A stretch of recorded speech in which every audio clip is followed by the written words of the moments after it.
ప్రతాప్ గారు, జయబాబు గారు మమ్మల్ని అందరినీ వారం రోజులు బయట తీసుకెళ్తున్నారు. మీరు కూడా అందరు గాని రా అమ్మా రా అప్సరస. నువ్వు లేకుండా క్యాంప్ కి వెళ్ళగలమా? క్యాంప్ ఏమో గానీ ఈ మిడిల్ క్లాస్ వాళ్ళు చేసే ర్యాంప్ చూడండి. ఇగో సుజ్జు లే, ట్రైన్కి టైం అవుతుంది మళ్ళీ. రాత్రి 9 ట్రైన్ బావా. ఏం చేయాలి? మనం ఫ్రెష్ అప్ అయ్యి రెడీ అయ్యేసరికి ఆ టైం అవుతుంది. లే లే లే లే. ఇదిగో ట్రైన్లోకి వాటర్ బాటిల్ పట్టుకోవడం మర్చిపోకు. వాటర్ బాటిల్ పట్టుకోవడం ఎందుకు? ట్రైన్ లో కొనుక్కుందాలే. ఎందుకో డబ్బులు పక్క ఆ 2 లీటర్ వాటర్ బాటిల్ పులిహోర పట్టుకుంటే సరిపోద్ది కదా.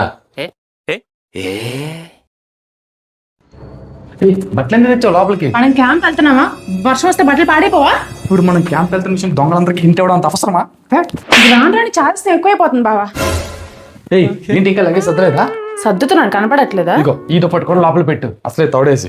ట్రైన్ లో దుప్పట్లు ఇస్తారు తెలుసు నాకు, కానీ ఒకటి వాడింది నేను వాను. నేను ఇదే వాడతా. ఏంటి బాబన్న ఇంకోసారి అన్న ఇగో 5 అయింది, ఇంక స్టార్ట్ అవుదాం పదా. ఏంటి అప్పుడే స్టార్ట్ అయ్యేది? రాత్రి 9కి ట్రైన్. తెలుసు నాకు, ఒక 3 గంటల ముందే స్టార్ట్ అయిపోవడం నాకు అలవాటు. టైర్ పంచర్ అయితే, మధ్యలో పెట్రోల్ అయిపోతే, ట్రాఫిక్ జామ్ లేట్ అయితే అగు ఇంటి మొత్తం కట్టుకట్టుకుని వెళ్తాను. ఊరంతా తెలియక్కర్లే.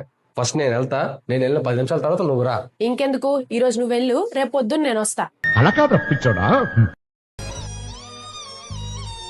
ఒక్క 5 నిమిషాలే కూర్చో, వచ్చేస్తాను. ఎక్కడికి? బాత్రూమ్ కేనా? 5 నిమిషాలు. మనం టైంకి వెళ్తామో లేదో కానీ నీకు మాత్రం టైంకి వస్తుంది. చిచ్చి.